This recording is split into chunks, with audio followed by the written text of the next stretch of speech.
अस्सलाम वालेकुम, good morning, सुबह बखैर everyone. Welcome to Geo Pakistan with Huma and Abdullah. Karachi वालों के लिए आज बड़ा अच्छा दिन इसलिए है क्योंकि आज सर्कुलर रेलवे जिसका आप सुन रहे थे, कब से सुन रहे थे, तो आज सुना है कि वो चल पड़ेगी। और किस रूट पर चलेगी, कितने स्टॉप्स होंगे, क्या सूरत हाल होगी, वो तो हम आपको तफसील से बताएंगे। लेकिन आपके बालों का मसला हल हो गया? मेरे बालों का मसला हल हो गया, बाकी आप बता सकते हैं। अगर नहीं ठीक लग रहे तो प्लीज तो फिर आप ट्वीट कर दें जियो पाकिस्तान टीवी पे। वैसे गर्मी और सर्दी में दोनों मौसम में ना आपके बात डिफरेंट तरीके से रिएक्ट मेरी ही बात हो रही है। नहीं, वैसे ही जनरली ये भी एक साइंस बन चुकी है। पीपल स्टैटिक हो जाते हैं ना, ये मौसम अब हमारा वो हो चुका है कि बिल्कुल करके। गर्मी में अगर आप एक दफा बाल बना लें तो वो अगले 1 घंटे में खराब हुए होते हैं। सर्दी में जरा बाल अगर बना लें तो टिके रहते हैं कुछ देर तक। इफ इतनी सर्दी ना हो कि वो बिल्कुल वो क्रैकल करना स्टार्ट हो जाते हैं, स्टैटिक हो जाते हैं। But it also depends on your quality of hair. ये बात वैसे हमने करनी नहीं थी, अब्दुल्ला पता नहीं कहाँ से उठा के ले आए। क्योंकि मैं इसलिए बता रही हूँ कि आजकल माशाल्लाह इतना ड्राई मौसम है, इतना ड्राई मौसम है कि मुझे आधी रात को उठ के महसूस हुआ कि मेरा सर जो है ना वो अकड़ रहा है। मैंने तेल डाला अपने सुबह 4 बजे, माशाल्लाह 3:30 बजे। तो ये अजीब व गरीब चीज़ें हो रही हैं। अच्छा, आजकल बाय द वे वो मौसम भी हो गया कि जहाँ प्यास नहीं लगती, लेकिन आपने अपने आप को हाइड्रेट ज़रूर रखना है। तो लिहाजा प्लीज़ वो पानी और ये सारी चीज़ें जो हम अक्सर सर्दियों में भूल जाते हैं कि ज़्यादा लिक्विड इनटेक करना, तो वो आप ज़रूर अपना रखें, बरकरार रखें। इसीलिए फिर सर्दी के मौसम जो सिट्रस फ्रूट्स ऐसे होते हैं ना, इसमें वाटर होता है, वो पानी फ्लूइड ज़्यादा होता है, वो आपको खाने का दिल करता है। एंड बड़ी ही ज़बरदस्त किस्म की मौसमी आई हुई है, तो वो आप इंजॉय कर सकते हैं। मतलब है कि तकरीबन आधी टीम तो लाहौर कलंदर की अगर टीम ऑफ द टूर्नामेंट बन गई तो फिर बड़ी कामयाबी है। सर्टनली उन्होंने बहुत अच्छा परफॉर्म किया होगा। लेट्स सी, बहुत दूर नहीं है अगला PSL भी।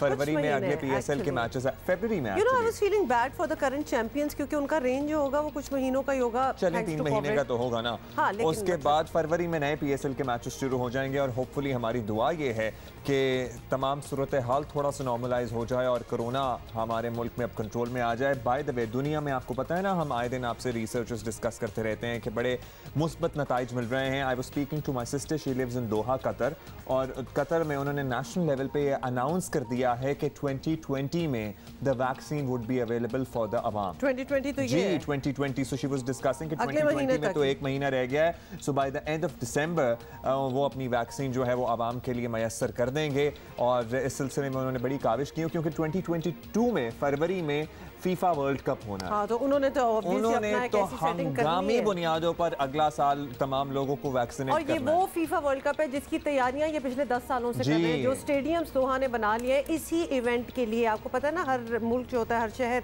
वो अपने आप को तैयार करना स्टार्ट हो जाता है। और ये इतने बड़े बड़े जब इंटरनेशनल स्पोर्टिंग इवेंट्स होते हैं तो बहुत सालों पहले से तैयारी स्टार्ट हो जाती है।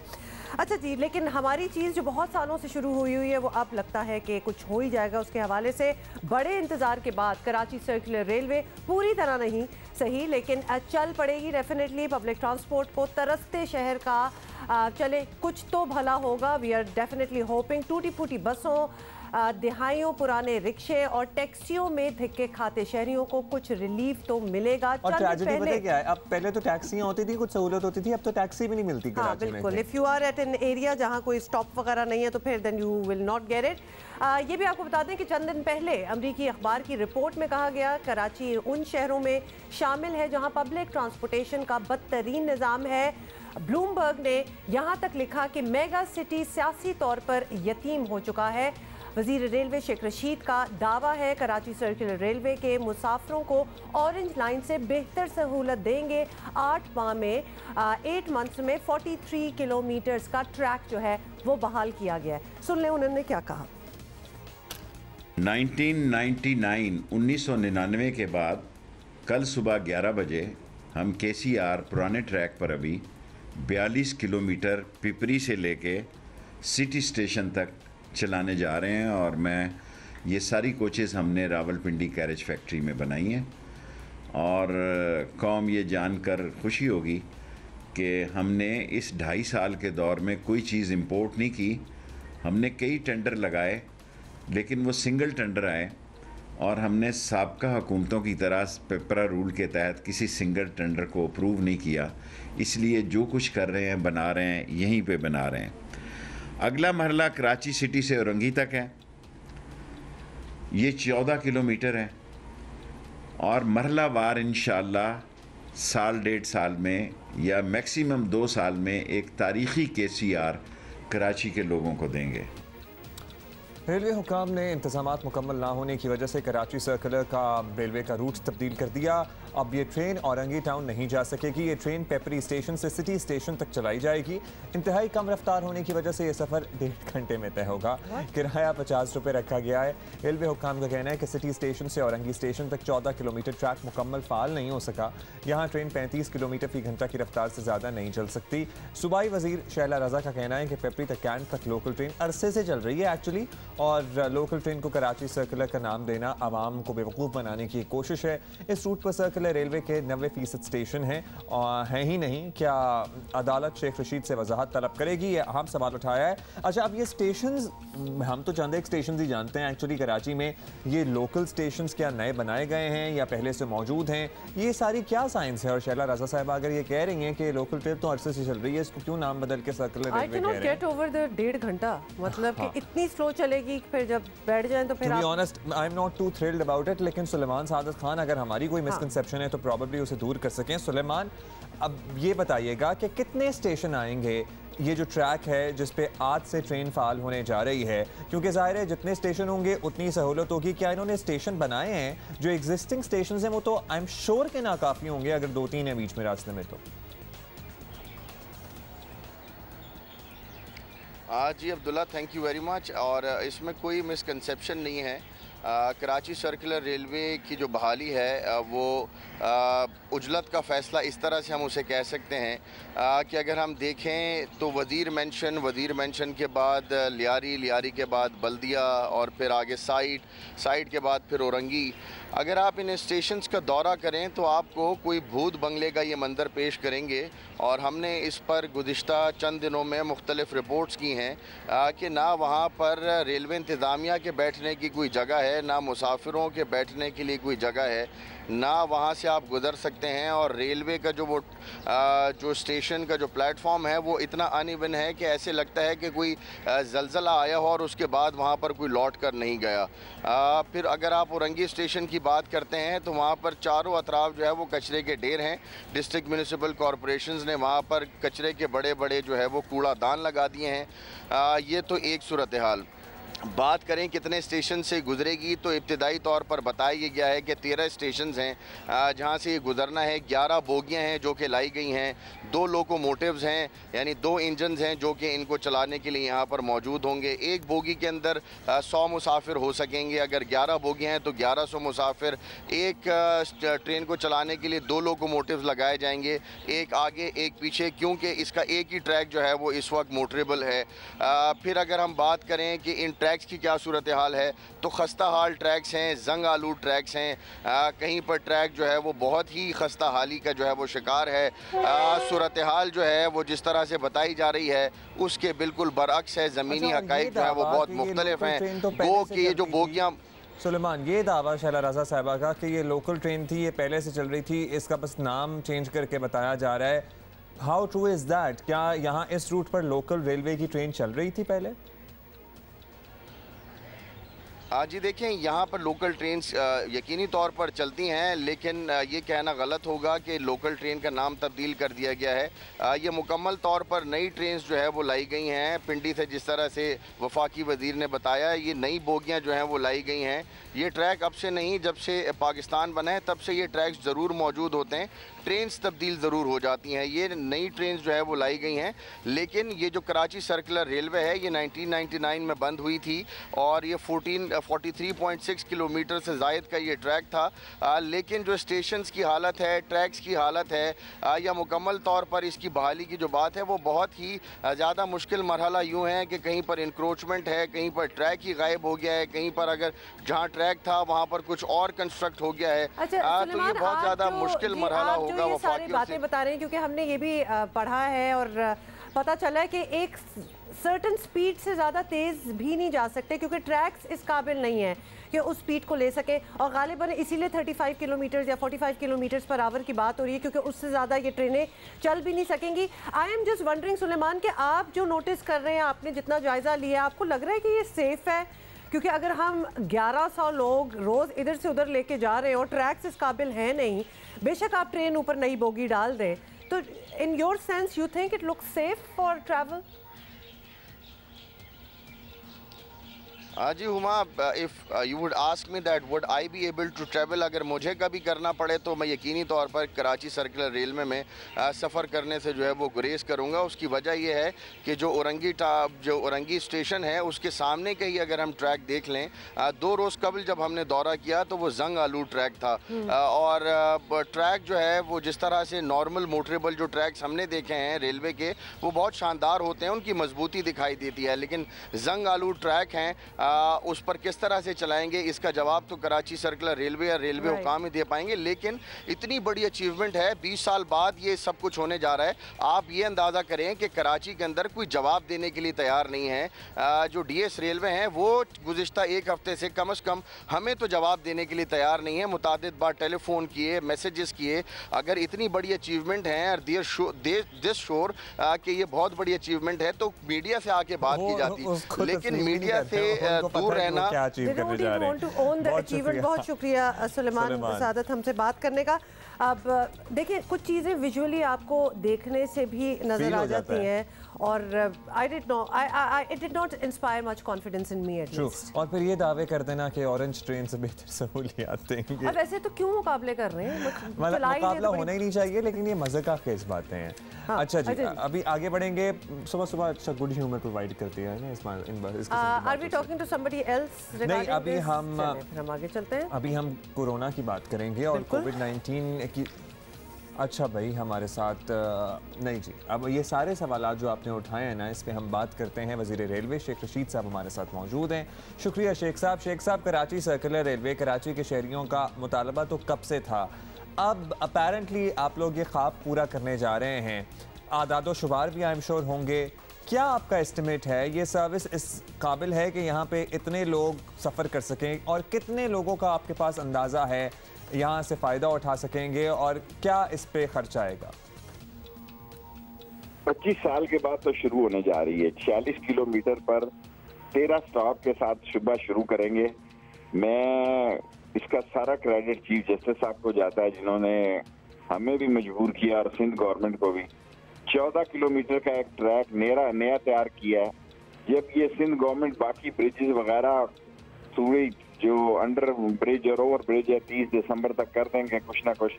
अच्छा शेख साहब, अभी हम अपने कॉरेस्पॉन्डेंट से भी बात कर रहे थे। केसीआर का ट्रैक अब तक मुकम्मल नज़र नहीं आता, कुछ विजुअली हम देख रहे थे, नॉट लुकिंग वेरी प्रॉमिसिंग। तो फिलहाल तो ये सर्विस चल पड़ेगी, लेकिन इसके बाद इसे मुकम्मल भी तो करना होगा। तो फिर आप कह रहे हैं कि लाहौर की ऑरेंज लाइन से बेहतर सर्विस होगी, ये सब कैसे होगा और कब होगा, और ये किस कॉन्फिडेंस से आप कह सकते हैं कि उसके कंपैरिजन में जो कि एक नई चीज़ बनी है, ब्रांड न्यू, वो ये उससे बेहतर होगी? ये कैसे होगा?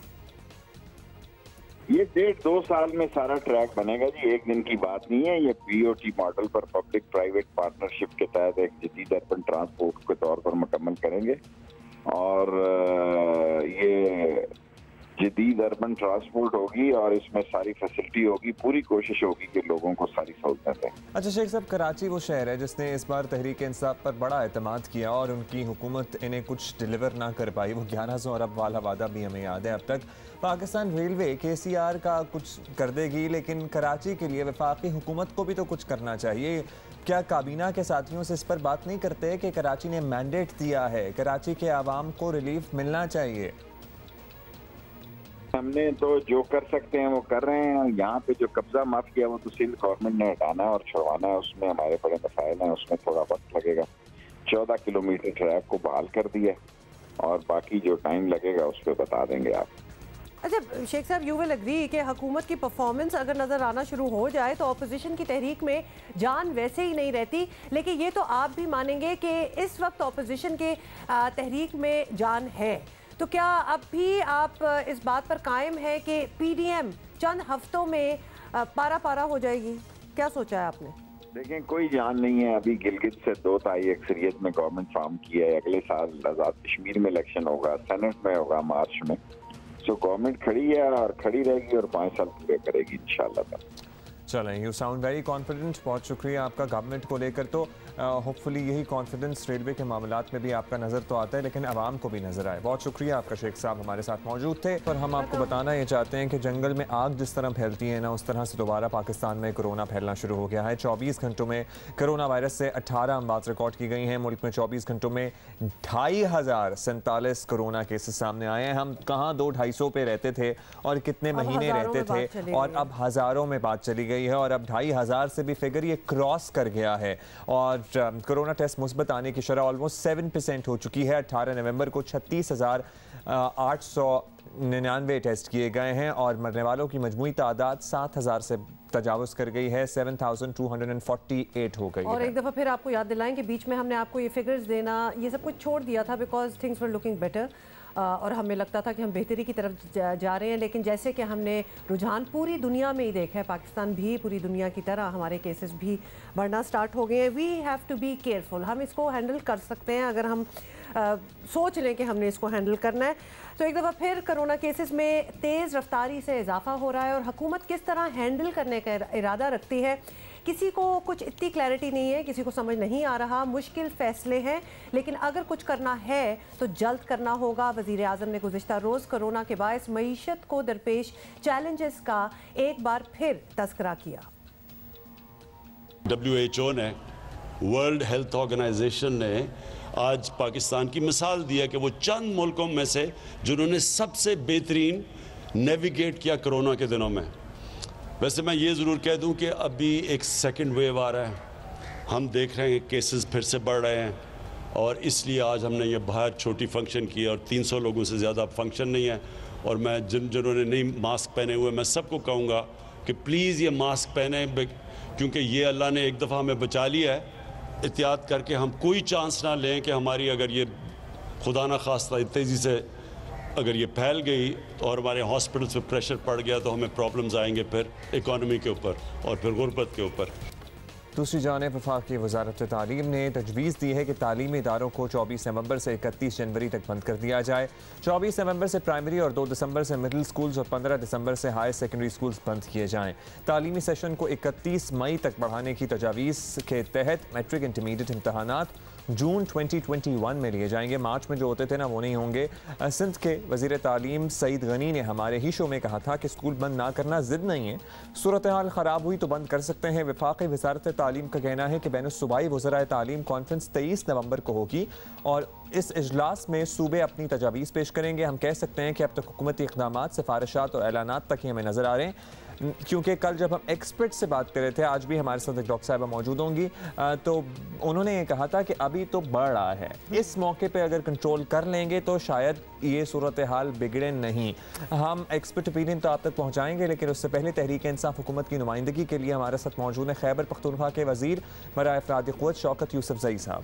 शौकत यूसुफ़ज़ई साहब, थैंक यू, आपने हमारे लिए वक्त निकाला है। कोरोना केसेस में जिस तरह इजाफा हो रहा है सबके लिए ऑब्वियसली बड़ा कंसर्निंग है ये, लेकिन तहरीक इंसाफ हुकूमत तो लगता है फिलहाल कोई एक्शन लेने की जल्दी में नज़र नहीं आ रही। तो इस्लामाबाद हाई कोर्ट ने भी यही देखा। क्या इन हालात में तालीमी इदारे, फैक्ट्रीज, मार्केट्स सब मामूल के मुताबिक चलाना महफूज है आपके ख्याल में? देखिए जी, कोरोना केसेस में काफ़ी इजाफा हुआ है। आप देखें कि 3-4-5 दिन पहले जो फिगर्स आ रही थी वो 1% था, 1.4% था, और 4-5 दिन के बाद अब जो नए फिगर्स आए हैं वो इंतहाई तशवीशनाक है, 9% से ऊपर चले गए हैं पर डे के हिसाब से।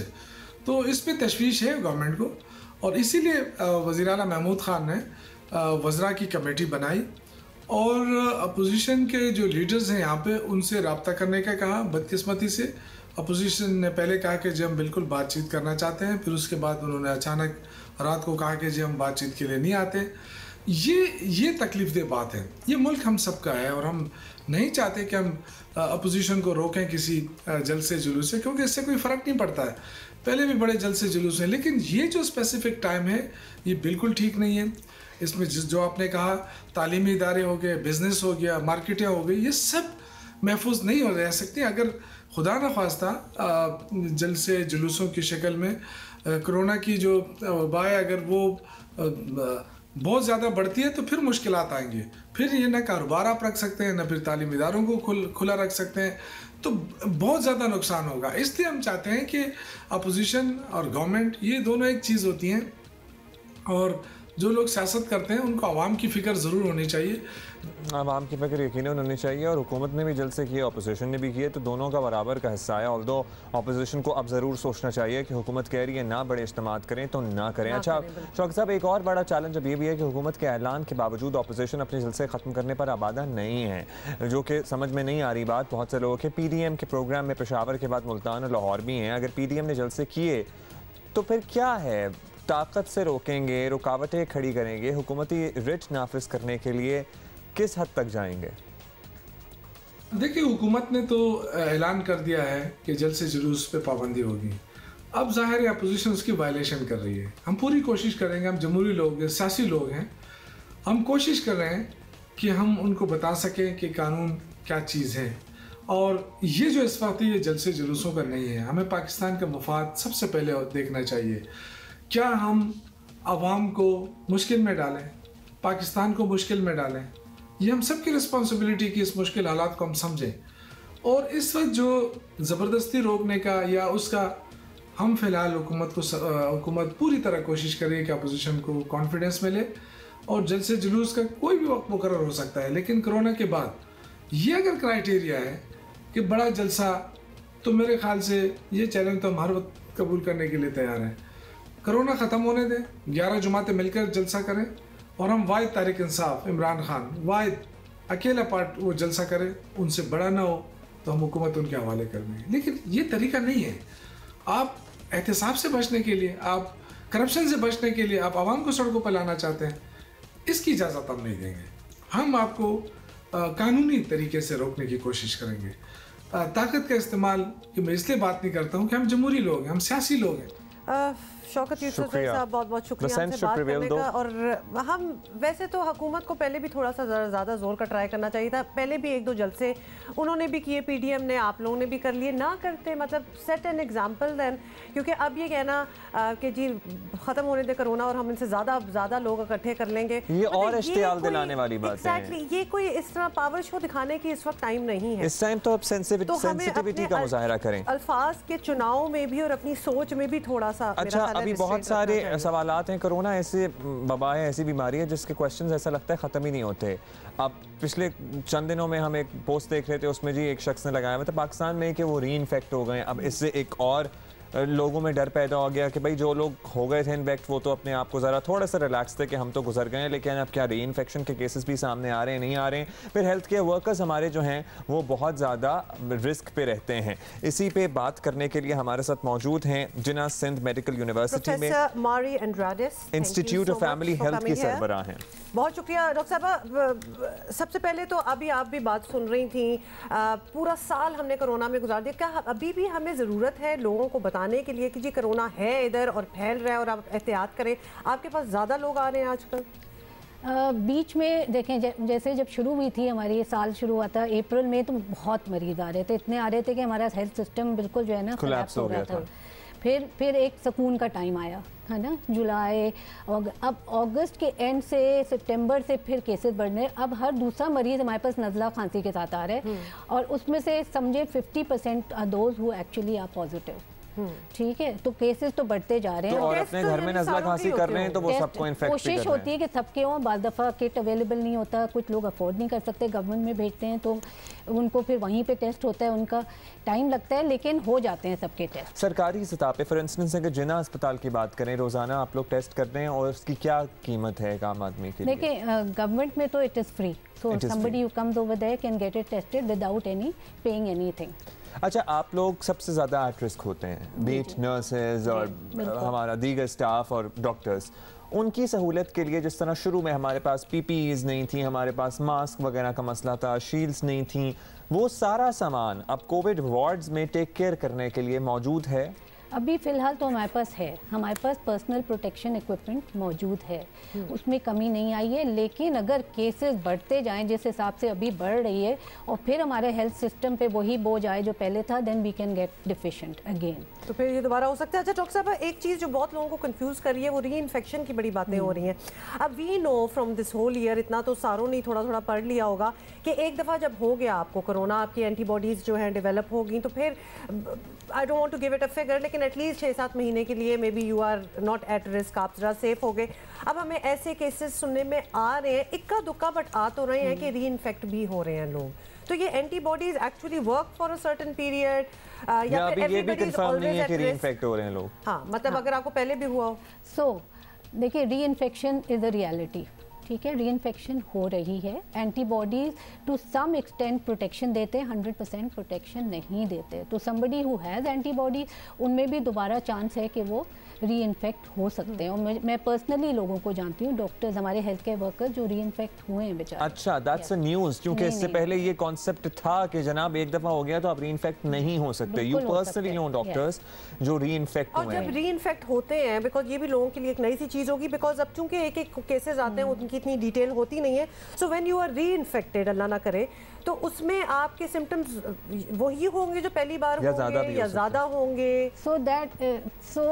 इसको अभी भी स्टडी किया जा रहा है। ज़रूरी नहीं है कि वही सिम्टम्स हो, इट कैन प्रेजेंट डिफरेंटली, ठीक है। कुछ लोगों को नज़ला जुकाम होता है, कुछ को सिर्फ बुखार और सर्दी वाला बुखार, कुछ को पेशाब में इन्फेक्शन हो जाती है, कुछ को आंखों में इन्फेक्शन हो जाती है। So it can present in many different way and it ज़रूरी नहीं है कि अगर किसी को पहले माइल्ड हुआ तो इस बार सिवियर होगा, ऐसी बात भी नहीं है।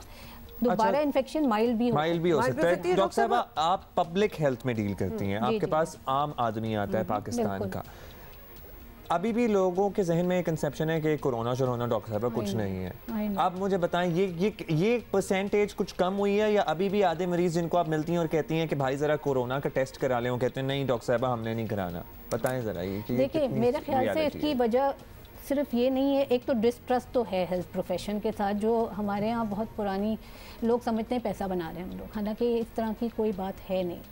और हम तो पब्लिक हेल्थ में हैं, तो हमें तो पता ही है कि जो है यहाँ पे पैसा तो नहीं हम बनाने के लिए बैठे हैं।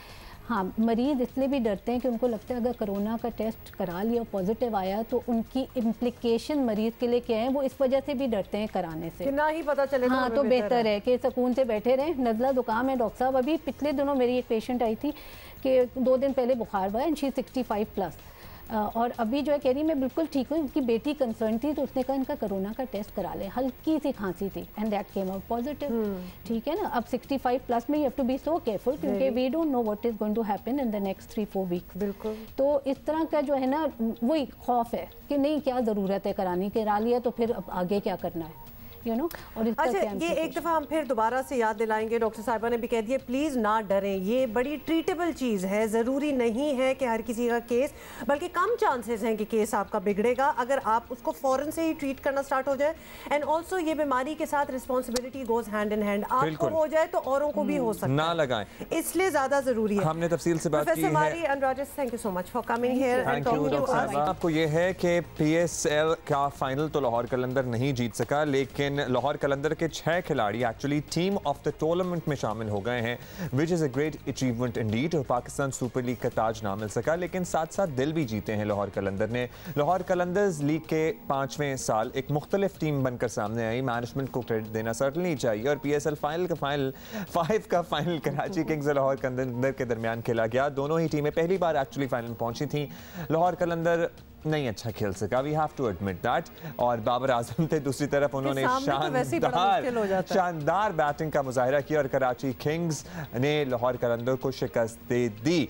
इसके बावजूद लाहौर कलंदर की कारकर्दगी मजमूई तौर पर पहले से मुख्तलिफ रही है। लाहौर कलंदर्स के head coach test cricketer Aqib Javed हमारे साथ throughout these past few months, जब तैयारियां भी चल रही थी तो ही वाज विद अस। अभी भी उन्होंने हमें ज्वाइन किया। आकिब, लाहौर कलंदर्स PSL ट्रॉफी तो नहीं ऑब्वियसली जीत सके, लेकिन सबके दिल ज़रूर जीत लिए। पहले 4 एडिशंस में इंतहाई सॉरी टू से बैड परफॉर्मेंस देने वाली टीम इस बार फाइनल तक कैसे पहुंची, ये हम we are very curious to know. तो इस पर आप लोगों ने क्या डिफरेंट किया?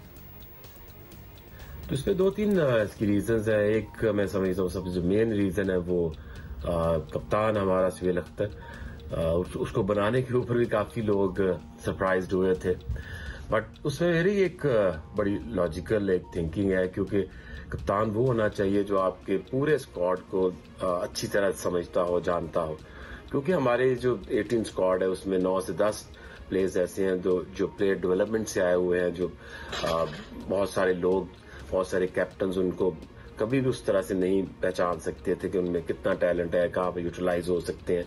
सो आई थिंक क्योंकि वो सुहेल के साथ ही 2-3 साल से ट्रेंड हो रहे हैं, प्रैक्टिस कर रहे हैं, सो आई थिंक पीडीपी के प्लेयर्स और पाकिस्तानी जो स्टार्स हैं, जो फॉरेन प्लेयर्स हैं, उन सबको बहुत अच्छी तरह से जानते थे, और एक जो फिलॉसफी थी कलंदर्स की, उसको बहुत अच्छी तरह समझते। अच्छा आगे भाई, फाइनल की पिच पर भी सवाल उठ रहे हैं, लेकिन ये सबके सामने है कि दोनों टीमों ने उसी विकेट पर खेला। फिर क्या टॉस जीत कर बैटिंग करना गलत था, या खिलाड़ी फॉर्म में नहीं थे, फॉर्म में तो थे, या परफॉर्म नहीं कर पाए? फाइनल में शिकस्त की वजह क्या समझ में आती है? आप लोगों ने आई एम श्योर कुछ सर जोड़ कर बैठ के एनालिसिस तो किया होगा।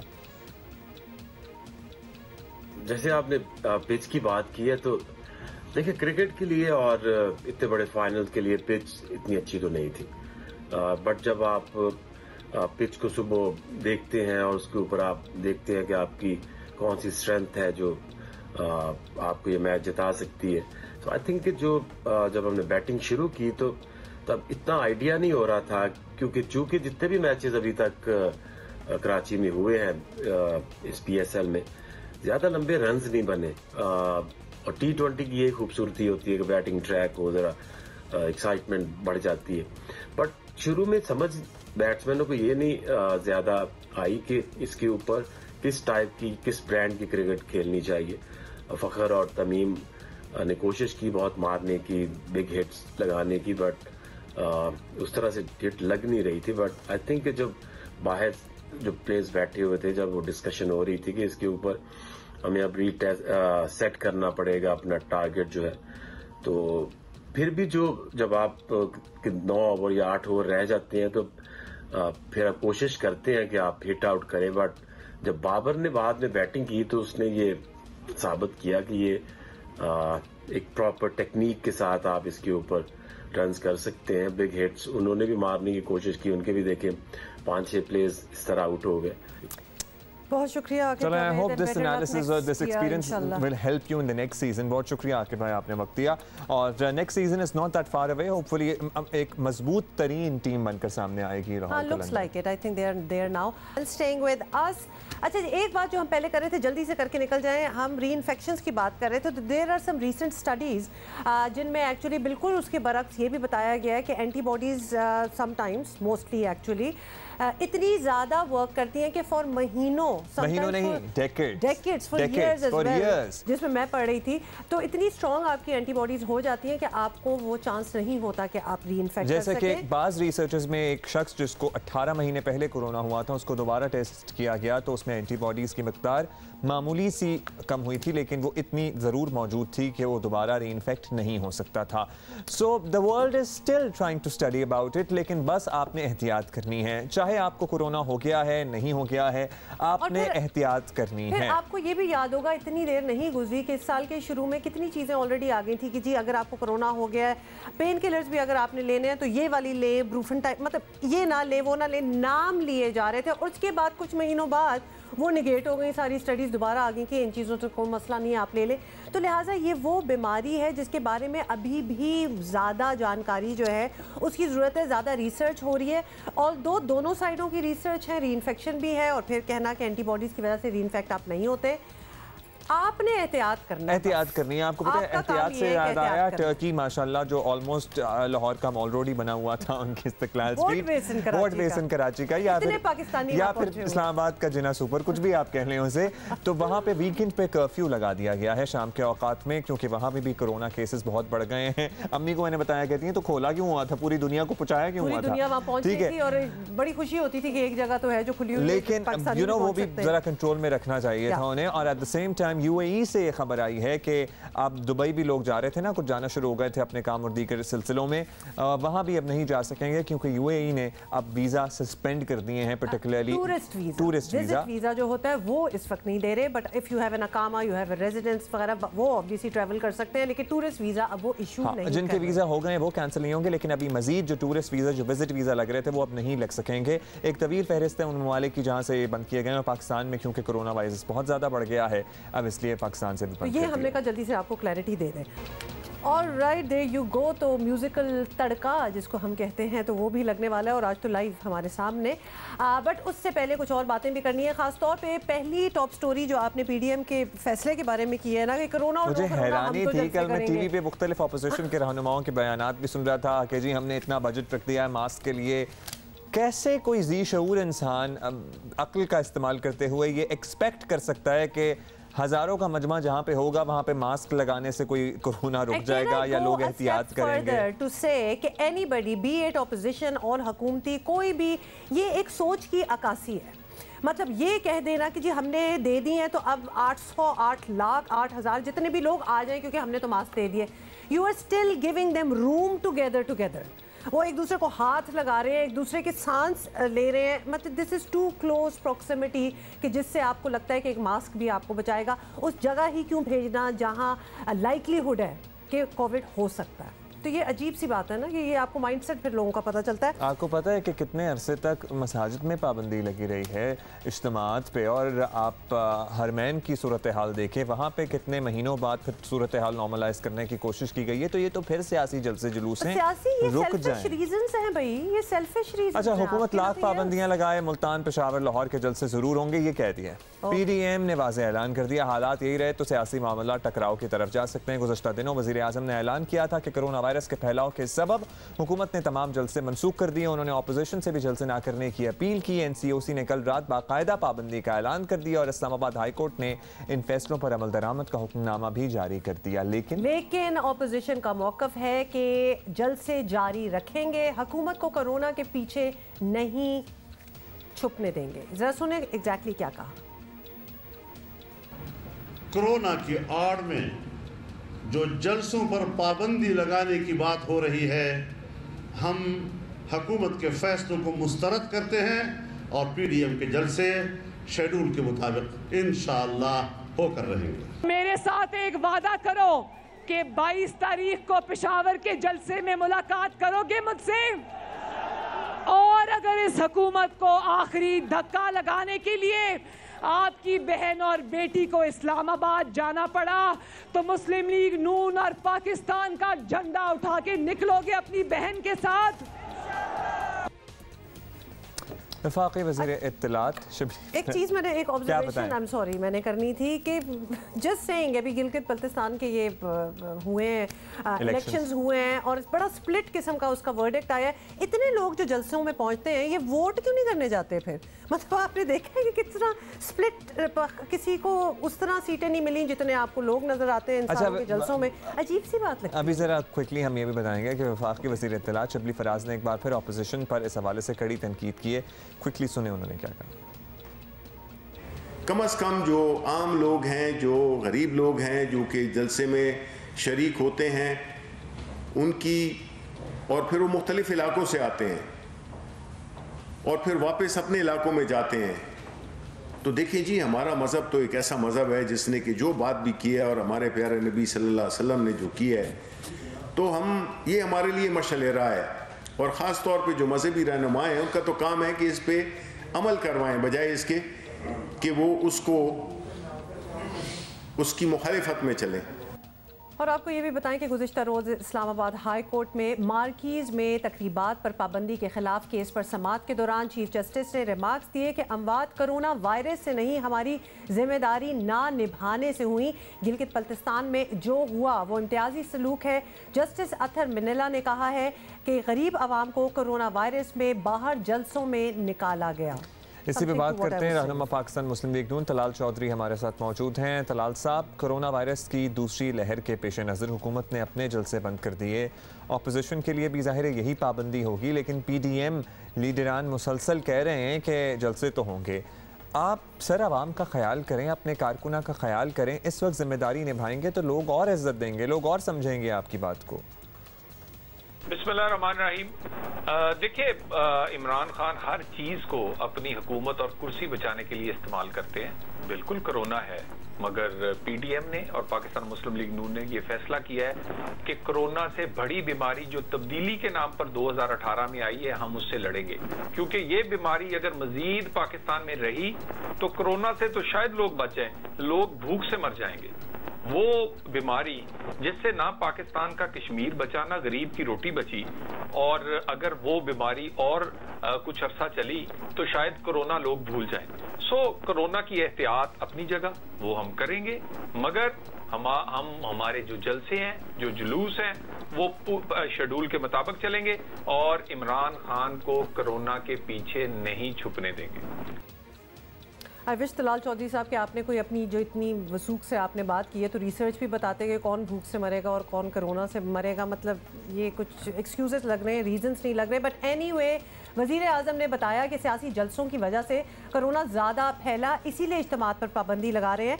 लेकिन अपोजिशन ये बात समझने को तैयार नहीं क्लियरली। तो अगर हुकूमत इस पाबंदी का निफाज रियासती ताकत से कराने पर आ जाए तो क्या होगा? इस टकराव से पहले ही ऑब्वियसली कोई हल तो हमें नहीं लगता कि निकलेगा, लेकिन what do you think will happen? Corona पर बिल्कुल हम रोल प्ले करने को तैयार हैं, मगर कोरोना के कह के ये तहरीक नहीं रुक सकती। इस तहरीक ने आगे बढ़ना है। ये तहरीक जो है ये बहुत बड़े मकसद के लिए है। हम समझते हैं कि कोरोना से एहतियात जरूरी है और हम करेंगे, मगर कोरोना शायद बहुत छोटी बीमारी है जिस हालात से पाकिस्तान गुजर रहा है और जिस हालात से इमरान खान के होते हुए, इस तब्दीली के होते हुए पाकिस्तान के लोग गुजर रहे हैं।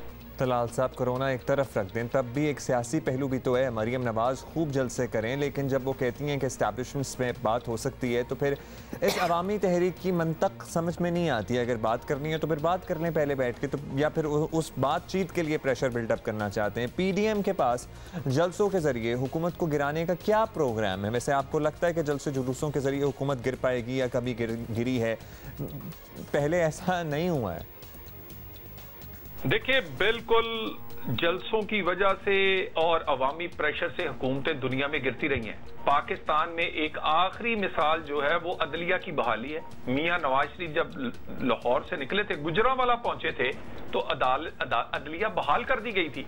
वो अवामी प्रेशर था। सो ये हम समझते हैं कि किस तरह अवामी प्रेशर कारगर होगा, और आइन कानून में दिया गया ये तरीकाकार है। अर्ली इलेक्शन हो सकते हैं। चलें जी, बहुत शुक्रिया आपका। वहाँ भी हुकूमत तो नहीं गिरी थी, वहाँ आपके मुतालबात पूरे हो गए थे। तो यहाँ भी जो आपके मुतालबात हैं ये देख लें रख के। अब देखिए क्या होता है, लेकिन ये समझदारी नहीं है कि हम तो जो भी हो जाए, कोरोना जितना मर्जी फैल जाए। 2500 लोग 24 घंटों में इन्फेक्ट होकर सामने आए हैं। ये मुझे लगता है कि कभी आप लोगों को ये फिगर्स वगैरह दे डोंट, मतलब ये कह देना हाँ कोरोना है तो, लेकिन ये आगे लेकिन तक बात जानी नहीं चाहिए। Your decision. और अभी थोड़ा सा ख्याल कर लें, अभी ख्याल कर लें, आप 2 महीने बाद जलसे कर लीजिएगा। अभी तो पीक आने ऑलमोस्ट आ गया है, ये बिगड़ सकती है सूरत हाल, थोड़ा ख्याल कर लें। ये पीक बनाया जा रहा है, जब इतने लोग इकट्ठे होते हैं ना तो ये चीज़ें होती हैं। बट एनीवे, अच्छा जी, और कोरोना को साइड पे रखते हैं, हम आपको मौसम का हाल भी बताते हैं और आपको बताएं कि पाकिस्तान में इस साल ठीक ठाक किस्म की कोई सर्दी पड़ने वाली है, कोई अखीर किस्म की सर्दी जिसको कहा जाता है ना। गर्म कपड़े खरीद लें। अब मेरा ख्याल है कि यस, और कराची वालों को भी कुछ इस किस्म का कर लेना चाहिए इंतज़ाम। तो पड़ने वाली है जी सर्दी, और मौसम का दौरानिया भी मामूल से ज़्यादा होगा। तो इट्स नॉट एज इफ़ कि जी 1 सेकंड के लिए पड़ गई और उसके बाद ख़त्म भी हो जाएगी। So that is a bit of a problem that we need to be very very conscious of. दौरानिया भी बढ़ जाएगा। माहिरीन बड़े वसूख से पेश गोई कर रहे हैं इस बात की, और सबको तैयारी रखनी चाहिए। इस साल सर्दियां जल्दी जाने वाली नहीं। मौसम सरमा का दौरानिया ज़्यादा तवील होने का इम्कान जाहिर किया जा रहा है। महकमा मौसमियात ने इस बार स्मॉग और धुंध भी ज़्यादा होने की पेशगोई कर दी है, यानी हर चीज़ जो आप एक्सपेक्ट कर रहे हैं ना वो हो जाएगी। महकमा मौसमियात के डायरेक्टर डॉक्टर खालिद महमूद मलिक हमारे साथ मौजूद हैं। डॉक्टर साहब, बताया जा रहा है कि पाकिस्तान में इस साल सर्दियाँ तवील होंगी और मामूल से ज़्यादा होंगी, तो क्या इस बारे में आपकी डिटेल प्रेडिक्शन है ताकि ज़रा आवाम भी खबरदार रहें? जी बिल्कुल, महकमा मौसमियात की पेशेंगोई भी यही है, क्योंकि बेसिकली ये जो हमने प्रेडिक्शन की है ये ऑन द बेसिस ऑफ जो एटमॉस्फेयर की कंडीशन है वो है, क्योंकि जब भी पैसिफिक के सी सरफेस टेम्परेचर चेंज हो जाते हैं तो उसका इम्पेक्ट हमारे इस खित्ते पे भी पड़ता है, और इस टाइम जो कंडीशन है उस कंडीशन के बेस पे ये एक्सपेक्टेशन यही है कि टेम्परेचर जो है वो नॉर्मल से कम होंगे और सर्दियां जो है वो तवील होंगी। अच्छा, विद द सेम टोकन तो अगर मौसम जो सर्दियां हैं वो तवील हों तो इसके बाद क्या ये समझा जाए कि गर्मी का मौसम देर से आएगा और इतना गर्म नहीं होगा, या वहाँ भी शिद्दत बढ़ेगी? तो ये भी आप बता दें कि ये तब्दीली भी देखने में आएगी या नहीं। जैसे मैंने आपको कहा कि सर्दियां तो टेम्परेचर्स कम होंगे और मौसम सरमा तवील का होगा। अगर हम एग्रीकल्चर में जो मेन क्रॉप है वीट की बात करें तो वीट में उसको जो पानी की शॉर्टेज है वो नहीं होगी, और जो जब टेम्परेचर कम होगा उस टाइम वीट पे इतना ज़्यादा इम्पैक्ट उसका नहीं पड़ेगा। तो अगर बेसिकली जब हम ये बात कर रहे हैं कि सर्दियाँ तवील होंगी और ज़्यादा सर्द होंगी तो उसमें कोई एक्सेप्शनल चीज़ नहीं है। हम यही कह रहे हैं कि उसमें टेम्परेचर नॉर्मल से 2 से 3 डिग्री कम होंगे, उसके बहुत ज़्यादा इम्पैक्ट जो है नेगेटिव इम्पैक्ट नहीं पड़ेंगे एग्रीकल्चर पे, और एग्रीकल्चर जो है वो नॉर्मल रूटीन से रहेगी। उसमें एक एडवांटेज ये होगा कि अगर आपके ज़्यादा बारिशें होंगी तो उसकी वजह से आपकी वीट बेहतर क्रॉप हो सकती है। बहुत शुक्रिया जी, बहुत शुक्रिया खालिद महमूद साहब। बस हमारे लिए इतना ही काफ़ी था कि सर्दियाँ भी बड़ी शदीद और तस्दीक कर दें, खालिद महमूद साहब जो हैं वो तर्जुमान हैं महकमा मौसमियात के। Thank you so much. We know that you enjoy our show, लेकिन there are times when we enjoy it so much, क्योंकि हमारे साथ जब ऐसे सिंगर्स बैठे हो ना, सुल्तान इज़्ज़त, आज तो एक महफिल हमारी एक लगी हुई है। Thank you so much Zaryab. अभी आप पे वापस आएंगे। एक खबर जिसके बारे में आपको बताना है कि सिंध में मोटरसाइकिल सवारों को साइड मिरर्स ना लगाने की इजाज़त क्यों है। सिंध हाई कोर्ट में एक मुनफरिद लेकिन दिलचस्प मामला जो है वो ज़ेर समात है। दरख्वास्त गुजार का मौक़िफ़ है कि 1969 में कानून साजी के जरिए मोटरसाइकिल मालकान को साइड मिरर्स लगाने से छूट दे दी गई थी। क्यों दी गई? अंदाज़ा करो ज़रा। और साइड मिरर्स ना होने से रोज़ाना हादसा होते हैं, लिहाजा मोटरसाइकिलों को सवारों को पर्टिकुलरली मोटरसाइकिलों पे साइड मिरर की इस्तिस्ना से इसको मुबर्रा किया जाए और इसको कलअदम करार दिया जाए। सिंध हाई कोर्ट ने सिंध हुकूमत, DIG ट्रैफिक और दीगर को नोटिस जारी कर जवाब मांग लिया है। जियो न्यूज़ के कॉरेस्पॉन्डेंट अमीन अनवर हमारे साथ हैं, उनसे बात करते हैं। अमीन, बड़ा दिलचस्प ये केस आया है सिंध हाई कोर्ट में। पिटिशनर को मोटरसाइकिल के साइड मिरर ना रखने की इजाज़त पर क्या बुनियादी एतराज़ है? वैसे आई वंडर, हमें तो ये हैरानी है कि कानून साजी हुई थी इस सिलसिले में। जी बिल्कुल, सिंध हाई कोर्ट में एक बहुत ही दिलचस्प केस जो है वो आया है, जिसमें एक दरख्वास्त गुजार को ये एतराज़ है कि मोटरसाइकिल के जो साइड मिरर्स हैं वो ना लगाने से हादसात में इजाफा हो रहा है। और उसने अपनी दरख्वास्त में ये मौक़िफ़ इख्तियार किया है कि हुकूमत ने 1969 में जो है कानून साजी करके मोटरसाइकिल के जो साइड मिरर्स हैं वो लगाने से इस्तिस्ना दे दिया था, जिसके बाद जो है वो मोटरसाइकिल सवार जो है वो साइड मिरर्स नहीं लगाते हैं, जिसकी वजह से काफ़ी हादसात में जो है वो इजाफा हो गया है, हादसात बढ़ गए हैं। क्योंकि हेलमेट पहनने के बाद जो मोटरसाइकिल सवार होता है उससे जो अपने दाएं और बाएं तरफ जो है वो इतना नज़र नहीं आता है, जिसकी वजह से जो है हादसात होते हैं और बहुत सारे हादसात मोटरसाइकिल सवारों की वजह से होते हैं। जिसके बाद दरख्वास्त गुजार का ये कहना है कि हुकूमत ने ये जो इस्तिस्ना दिया था 1969 के जो कानून है उसमें उसे ख़त्म किया जाए और मोटरसाइकिल सवारों को पाबंद किया जाए कि वो साइड मिरर्स लगाएं। बिल्कुल सही बात है, बहुत शुक्रिया। 1969 में कितनी गाड़ियाँ होती होंगी और कितने खतरे अब देखें, इसलिए मसला होता है ना कि साइड से गाड़ी आ रही होती है और पीछे कोई साइड मिरर नहीं होता, देखा नहीं जाता और फिर वो लग जाता है। Helmet which you should by the way, तो पीछे मुड़ मुड़ के तो नहीं देख सकते आप।